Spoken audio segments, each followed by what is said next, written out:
Trabajar en la tienda de mascotas de mi familia siempre es una aventura. A pesar de que tengo que limpiar las cajas, es un trabajo muy divertido, especialmente cuando los animales tienen bebés. Como el otro día, cuando nacieron 3 hámsters. Como un joven al que le enloquecen los animales, mi amigo Jaime sabe bien que la mayoría de los seres vivientes se parece bastante a sus padres. Los niños ciertamente se parecen a sus padres. Para empezar, comúnmente tienen 2 brazos y 2 piernas, 10 dedos en las manos y en los pies. Pero esto es solo el principio. Tus padres influyen en todo lo que eres tú, desde la forma de tu nariz hasta la textura de tu cabello. ¿Te gustaría saber por qué tienes la apariencia que tienes? Entonces pongámonos en movimiento porque esto es el cuerpo humano en acción.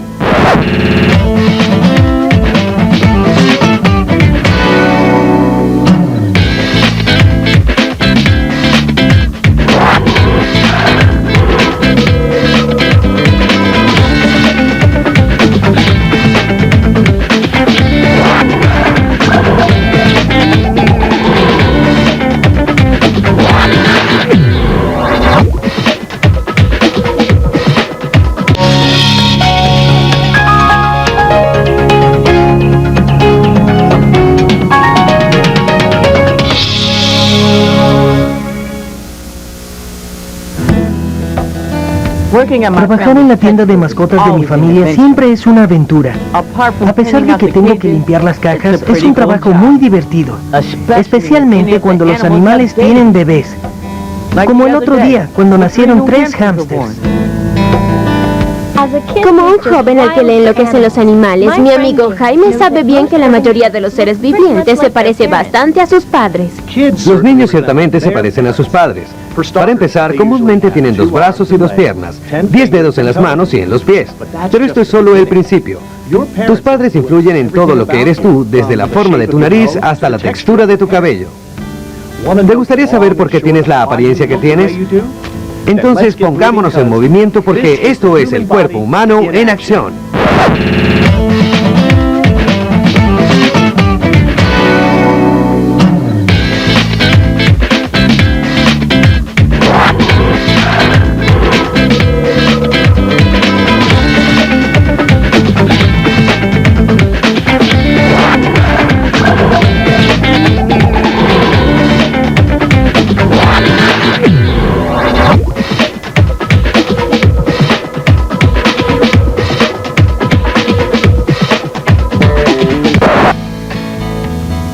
Es muy pronto para predecir exactamente cómo lucirán las crías de estos hámsters cuando sean adultas. Tal vez se parecerán a su madre, o quizás se parecerán más a su padre. No importa si hablamos de hámsters o humanos, incluso de plantas. A todos los bebés se les conoce como descendencia. Sin embargo, ninguna descendencia es una copia exacta de alguno de los padres. Todos poseemos características de ambos padres.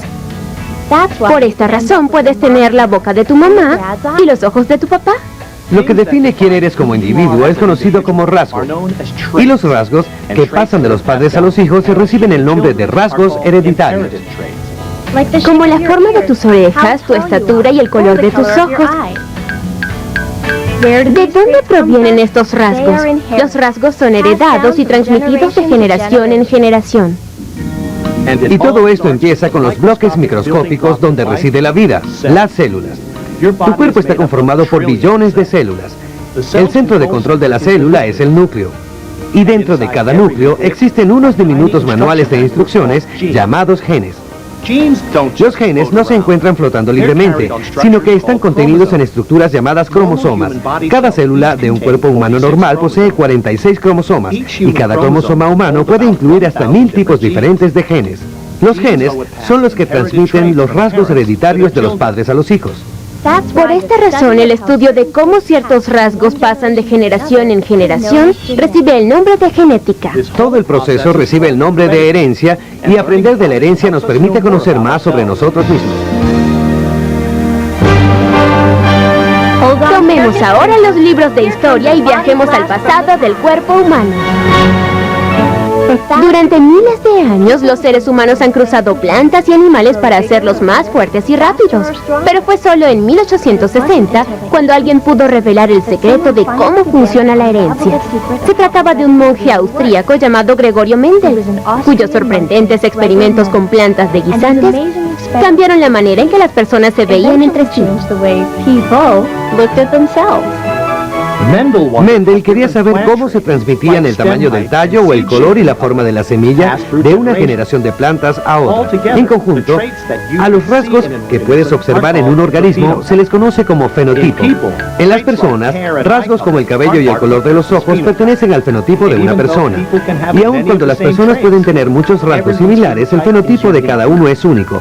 No existen dos fenotipos iguales. En uno de sus experimentos, Mendel cruzó dos plantas largas de guisantes, lo que produjo una descendencia de plantas largas. Luego cultivó dos plantas cortas de guisantes y tuvo como resultado una descendencia de plantas cortas. Correcto, pero después Mendel cruzó una planta larga de la nueva generación con una de las nuevas plantas cortas. ¿Sabes qué sucedió?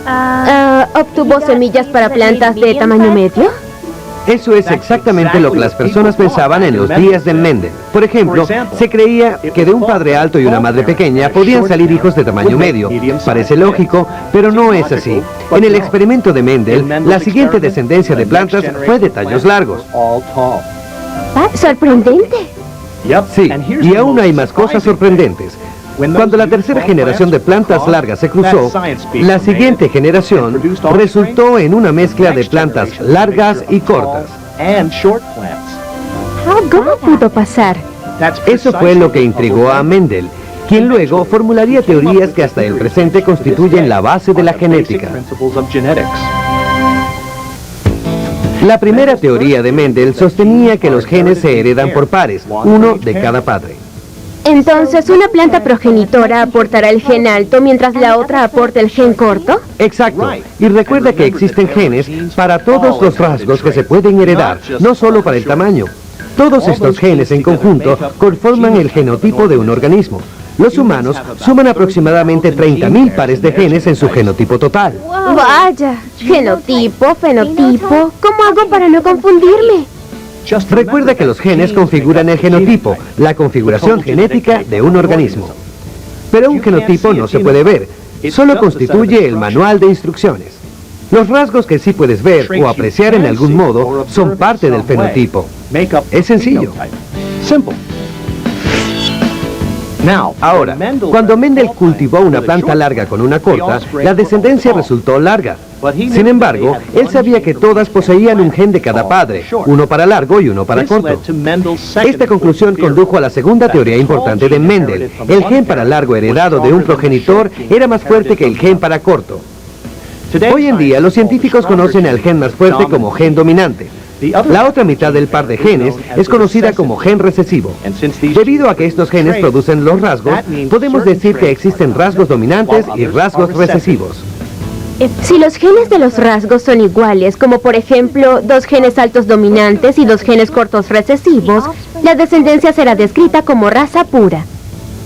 Pero si los genes son diferentes, como en el cruce de una planta larga y otra corta, entonces la descendencia será híbrida, lo que es igual a una combinación de ambos genes. ¿Los rasgos recesivos aún pueden transmitirse a la siguiente generación? Vamos a ver a los hámsters. El color del pelaje es un rasgo, por lo que pertenece al fenotipo.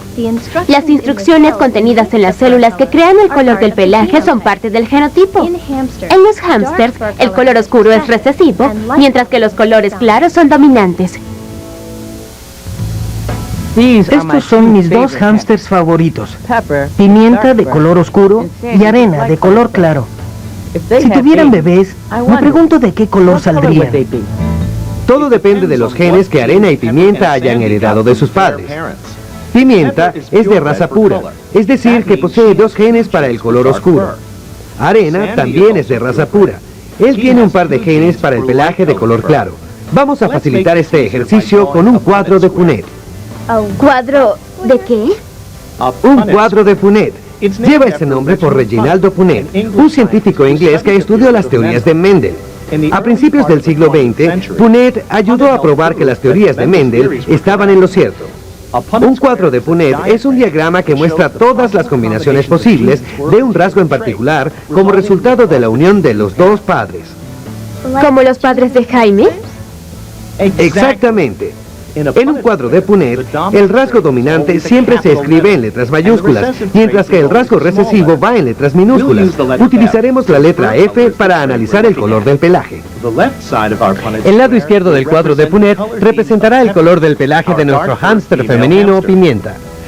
Allí colocaremos dos F minúsculas, debido a que el color oscuro es un rasgo recesivo y a que Pimienta posee dos genes recesivos. La parte superior del cuadro representa los genes del pelaje de Arena, nuestro hámster masculino. Allí colocaremos dos F mayúsculas debido a que el color claro es el rasgo dominante. Ahora, todo es cuestión de llenar las casillas vacías. Cada casilla tendrá dos letras que representen un gen de cada padre. Es fácil observar que cada uno de estos bebés será un híbrido, con un gen oscuro y un gen claro. Pero recuerda, solo se manifestará el gen dominante. Esto significa que Pimienta y Arena solo tendrán descendencia de color claro. Pero supongamos que esta nueva generación de hámsters crece y se reproduce. Cada padre tendrá una letra mayúscula y minúscula en ambos lados del cuadro. Hagamos el ejercicio. Si dos de estos hámsters híbridos se cruzaran, podría haber una cría de diferente color. Esta vez, aun cuando ambos padres sean de color claro, cada bebé tendrá una probabilidad de que un cuarto herede el color oscuro. Pese a que el escenario genético parezca una lotería, existe una organización. Cuando hablamos de genes y cromosomas, es importante tener en mente que las personas no son guisantes ni hámsters.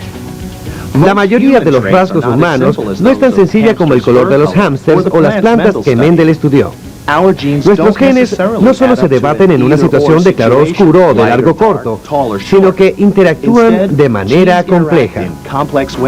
Decenas de miles de genes controlan los diferentes rasgos que nos hacen humanos. Esto deja un amplio espacio de probabilidades. Son los genes los que hacen realidad estas posibilidades gracias a los diminutos manuales de instrucciones contenidos en las células.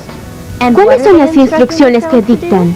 Dictan instrucciones para hacer proteínas. Los bloques con los que se construyen las células también contribuyen en las relaciones químicas que crean los rasgos físicos de una persona. Entonces, los genes portan la fórmula para producir proteínas, pero las proteínas son las que hacen que tu cabello sea negro o que tus ojos sean azules. Muy bien, pero para comprender el manual de instrucciones hay que descifrar el código secreto. ¿El código secreto?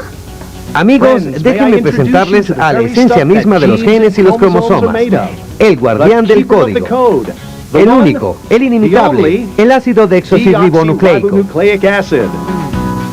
El ADN. El ADN es una molécula de dos filamentos que luce como una escalera de caracol.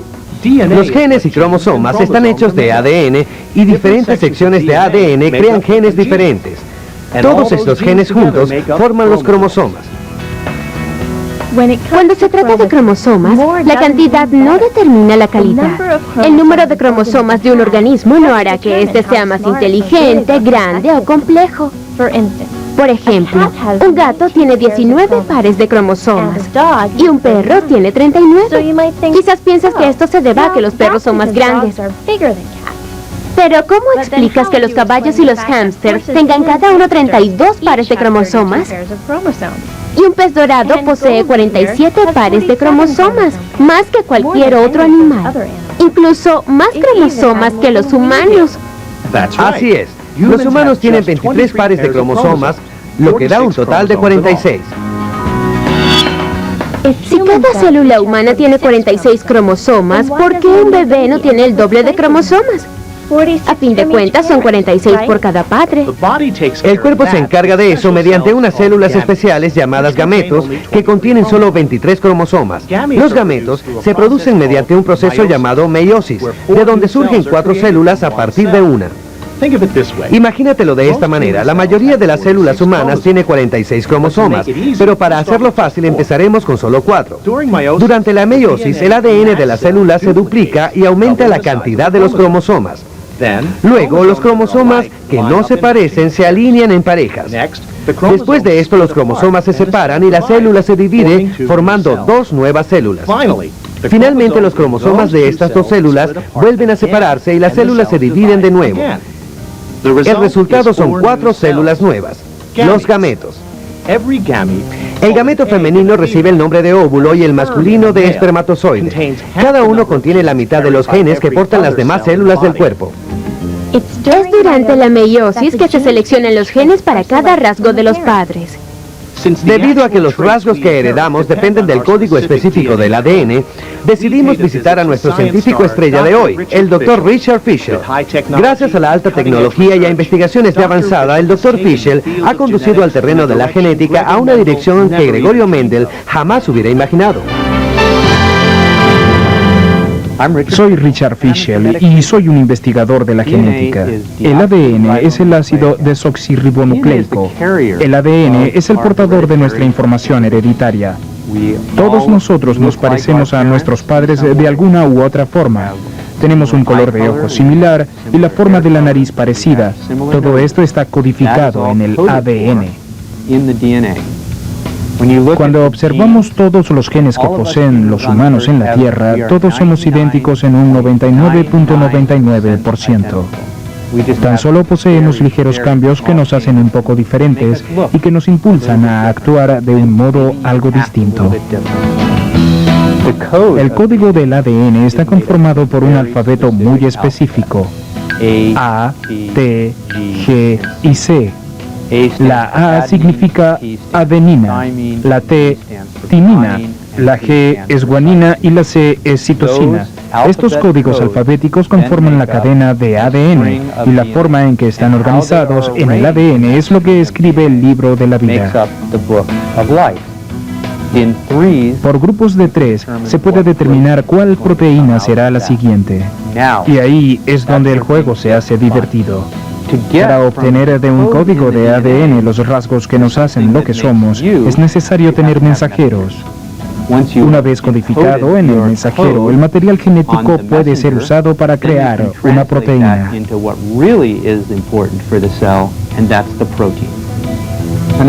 Un aminoácido es un elemento constitutivo de una proteína. Las proteínas están compuestas por aminoácidos. Existen 20 aminoácidos con diferentes propiedades que ayudan a que las proteínas funcionen de diferentes formas. Entender los genes, los mensajeros y las proteínas es la base de la biología. Y entender la biología nos ayuda a comprender lo que sucede cuando las cosas salen mal. Y cuando las cosas salen mal, nos encargamos de repararlas.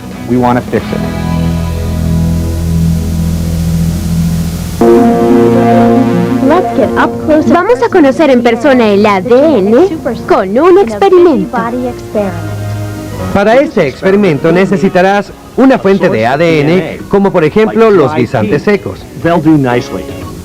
Sí, Gregorio Mendel hubiera aprobado los guisantes también.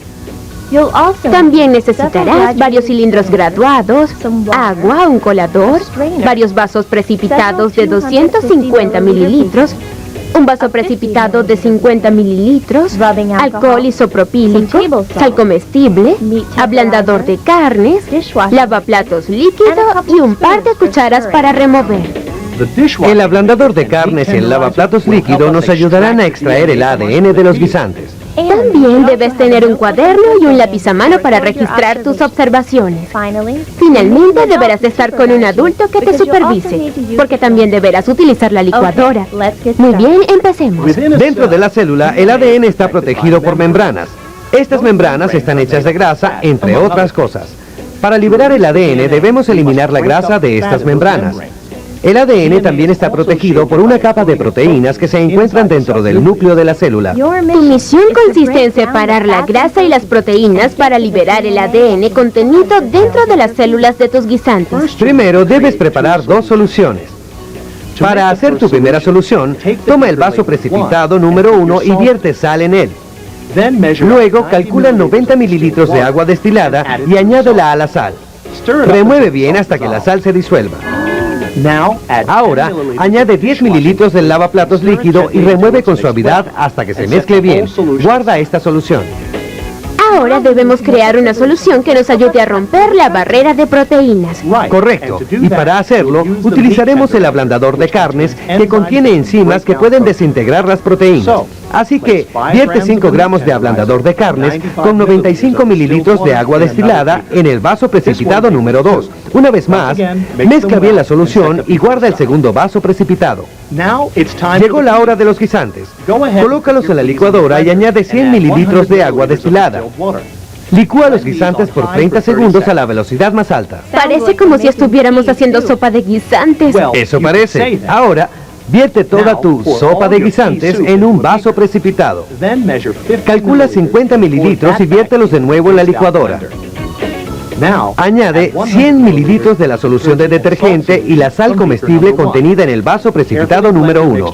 Licúa la mezcla por 30 segundos a la velocidad máxima. Ahora vierte la sopa de guisantes por el colador y de ahí a un vaso precipitado limpio de 250 mililitros. Es momento de romper las proteínas. Vierte 25 mililitros de la solución número 2 en la solución de la sopa de guisantes. Debes remover con mucho cuidado por 5 minutos. Ten paciencia y no remuevas con fuerza. Si remueves con fuerza, destruirás el ADN que queremos encontrar. Ahora que todas las células de guisantes se han desglosado, estamos listos para separar el ADN. Para este paso utilizaremos el alcohol isopropílico. Primero, vierte 20 mililitros de la solución de sopa de guisantes en un vaso precipitado de 50 mililitros. Inclina lentamente el vaso precipitado y vierte poco a poco 20 mililitros de alcohol de manera que forme una capa superior a la sopa. Este paso hay que realizarlo con mucho cuidado de no mezclar los dos líquidos. ¿Puedes ver los pequeños hilos que flotan hacia la superficie? Aunque usted no lo crea, eso es el ADN. El ácido desoxirribonucleico, la estrella de la genética. Toma una lupa para ver más de cerca. Puede ser difícil de creer, pero estarás observando de cerca el ADN, el código genético de la vida. Dentro de tu ADN se encuentra toda la información que tu cuerpo necesita para vivir y reproducirse. Las moléculas de ADN transmiten la información abriendo, o más bien expandiendo, la escalera de caracol en dos y luego creando una copia exacta de sí misma. Abrir y copiar, abrir y copiar. El ADN es el secreto de cómo los genes y los cromosomas pasan la información de una célula a la siguiente, de generación en generación. Pero, ¿qué pasa si una molécula de ADN se expande y no realiza una copia exacta? ¿Qué sucede si en la copia existen leves diferencias? En este caso, obtenemos una mutación. Los cambios químicos del ADN pueden ocasionar lo que se conoce como mutación genética. Y esto puede suponer un cambio en los rasgos. Si el gen alterado pasa a la siguiente generación, se hace parte del genotipo del nuevo organismo y se puede manifestar en el fenotipo de ese organismo. Aun cuando algunas mutaciones humanas pueden ocasionar enfermedades hereditarias en algunas personas, otras son más bien beneficiosas, algunas incluso pasan totalmente inadvertidas. Algunas variaciones ayudan al organismo a volverse más competitivo en la lucha por la supervivencia. Sin las mutaciones del ADN, las especies no podrían evolucionar.